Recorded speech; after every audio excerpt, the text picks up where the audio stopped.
Hello, in today's video, we're diving into how to edit intro and outro scenes in Trupeer.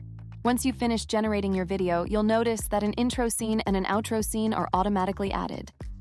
If you want to make some changes to the scene, simply click on the intro scene option. This will take you to the Edit Intro Scene slide, where you can modify the text to fit your needs. Whether you want to add or change any text, you can easily do so here. Next, you have the option to adjust the font style as well.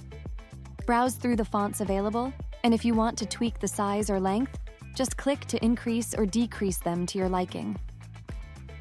We also offer a variety of styling options like bold and italic, along with different styles for your intro scenes. If you want to switch up the background video, select one that suits your needs. You can also set the scene duration for your intro right here. Thinking about adding a logo? You can easily do that by selecting the logo you want to include. If there's any text you want to add, simply choose the Add Text Box option. Once you're happy with all your additions, click the Save Changes button. All the modifications will be reflected in your video instantly. To make changes to the outro slide, click on Outro Slide and proceed with your adjustments.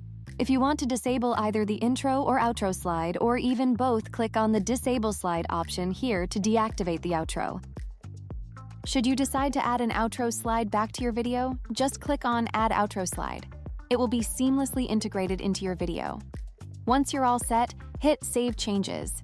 And just like that, you can add intros and outros to your videos.